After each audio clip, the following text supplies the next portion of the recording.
Hey, what's up? Skillshot04 here. Today I'm going to be talking about the wind deltas that were released halfway through Shifting Tides. I'm going to kind of be discussing what I think they mean, where the game is currently going, and what I think about that. So the first thing I want to take a look at is the Defender wind delta. Now, when I take a look at this chart, the first thing I'm going to notice here is that Intel operators are really strong. What I'm focusing a lot on is Valkyrie, Mozzie, and Legion. Those operators, those three operators right there, are being picked quite a bit, and they're performing very, very well. You can also look at Maestro and Mira, and they're going to be supporting the same idea that I'm going to talk about as Valkyrie, Legion, and Mozzie. The question has to be asked, why are Intel operators being picked more often than operators that are generating fraggers with good guns? I think people have finally figured out that Intel is much more important than trying to frag out and get kills, because you can be a really good fragger, but you're going to do so much better if you have the Intel to back it up. Let's say I'm a Jaeger, right, and I'm really good at getting kills. I'm going to be a much better Jaeger if I have a Valkyrie on my team who can direct me where to go to get those easy kills. I could anchor in sight with a Doc or a Rook and have an ACOG, but it'd be much more useful if I was Mira because I get the information advantage first and I have a higher chance of achieving the kill.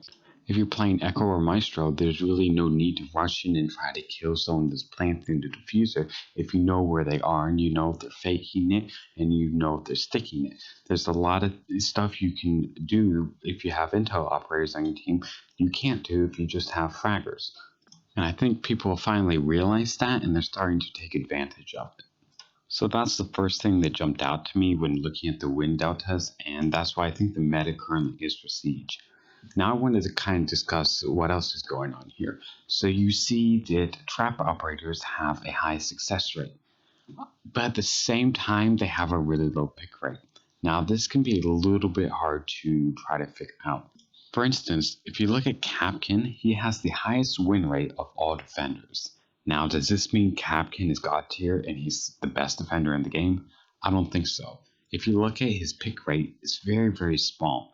I think people are picking Kapkan when they are already winning rounds, and he's kind of like this meme operator. I don't think the win delta really proves that he is as good as it says he is. But you also have Frost and you also have Ella. Ella has a higher pick rate than either Frost or Kapkan, and she seems to be sharing a very large amount of success. So this does speak to the usability of trap operators and their viability in Rainbow Six Siege. I'd be really interested in seeing how successful operators like Kapkan or Frost would be if they had a higher pick rate and if they were played against people that were a little bit better. I don't think most players really consider them a good, strong option. They can think, Maestro is a much better option, or Mira, or Mozzie, and they don't really think Kapkan or Frost are going to do as much.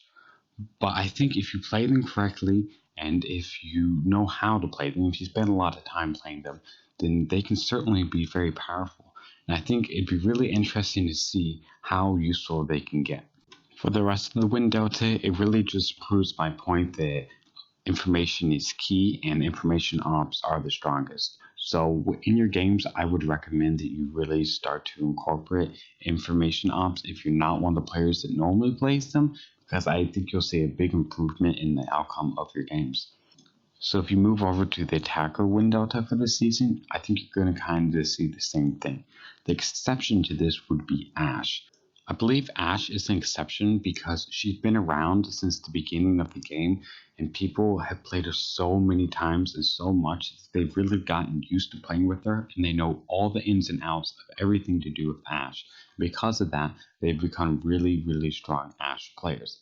I don't think there's anything special about Ashe in herself, except that she's been around forever and people know how to play her. So outside of Ashe, if we take a look at the highest win rate operators, you're going to see Nomad and Twitch and IQ. And if you think about it, these are all Intel, anti-Intel operators or Intel disruptor operators. So what I mean by that is that they prevent the defenders from taking advantage of the intel that they receive. Nomad is a perfect example of this. You can have a Valk cam or an Echo cam or Maestro cam or any cam whatsoever, and they can give a call out to another defender, maybe a roamer, that you're in a certain spot. And if you're a Nomad and you have an air jab, you're going to counter that intel and be able to get the kill. Now, if you move over and look at Twitch, it's kind of a similar story. She can take out a lot of intel available to the defenders. She can take out default cams. She can take out Maestro cams. She can take out Valk cams. She can take out lots and lots of information giving devices. And that's probably one of the reasons that she has such a high win rate. Yes, she does have a phenomenal gun, but you can't just look at the gun. Her gadget has to be contributing to this as well. And now let's take a look at IQ. She is the strongest anti-intel operator in the entire game, mostly because she can take out Valkyrie cams. Valkyrie is one of the best defenders, and so many rounds are won just because you have a Valkyrie cam. IQ is the strongest counter there is to Valkyrie. She can spy Valkyries wherever they are on the map, and she can take them out and relay that information to the other attackers.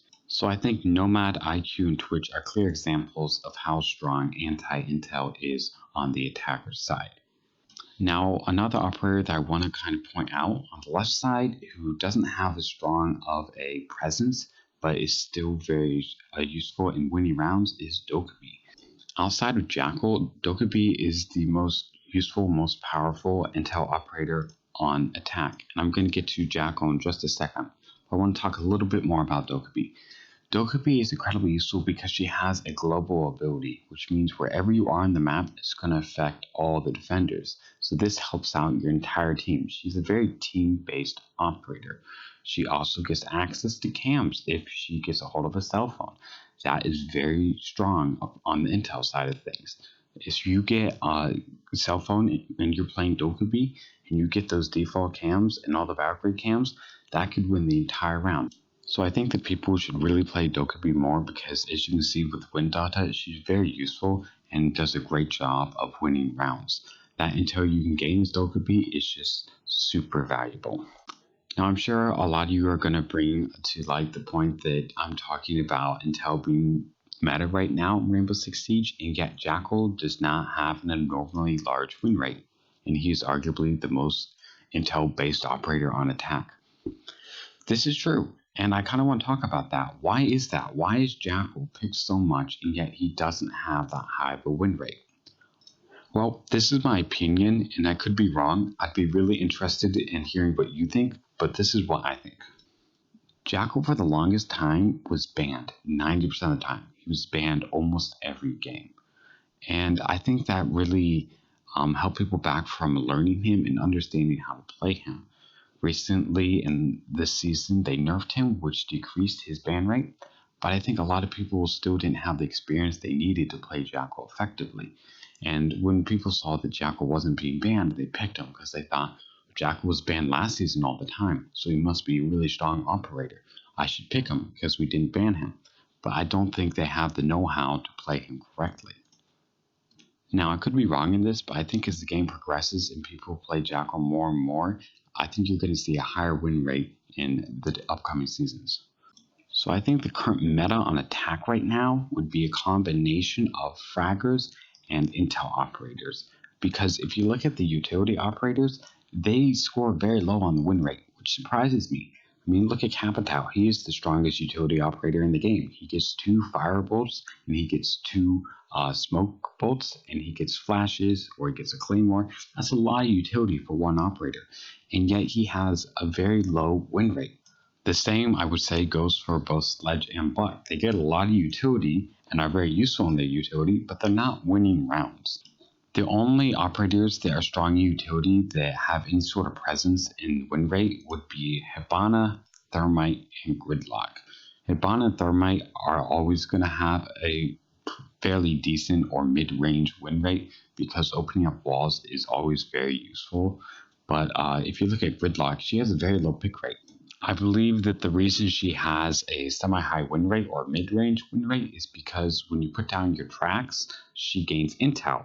Because if a defender wants to go through that passage wherever you put the tracks, you're going to know about it and you can turn around or tell someone else and they can capitalize on that and get a kill. I think more people should play Gridlock because I think she has a lot of potential that's just not yet realized. Now, you could classify Sophia as an utility operator, but I think it's better to classify her as a fragger because that's how people play her. She's a 2-speed and she has a great gun, and I think people use her lifeline concussion grenades to get a lot of easy kills.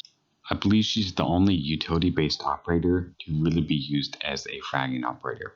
So, given all that information, I kind of like where Siege is going. I think that Siege feels better and feels more authentic and different if Intel is stronger versus just fraggers.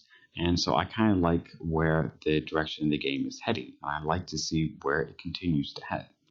The last thing I want to leave you guys thinking about is when you play on defense, try to pick operators that are really strong in intel because that clearly is going to help you win more rounds, and playing for your team is always going to help. When you're playing on attack, if you're playing with the 5-stack, or even if you're just solo queuing, try to get your teammates to go intel operators and fraggers. If you have a mix of strong fraggers and strong intel operators, I think you can win a lot of rounds. Utility operators are very useful, but I think that they're much less useful if you're not playing with a coordinated team. If you have a coordinated team that practices a lot and does well playing as a team, then go utility operators. But if you're just duo queuing or solo queuing or even triple queuing and you don't have that coordination, try to go intel operators and fraggers. It's great if you have a friend, have him go an intel operator and you go a fragger, and I think you win more rounds if you do that. So this is just kind of what I see when I look at the win deltas for this season. Hopefully it gave you some insight on what's going on in the game right now, and hopefully you liked the video. If you did like the video, leave a comment, a like, subscribe. I really would appreciate it, and I will see you next time.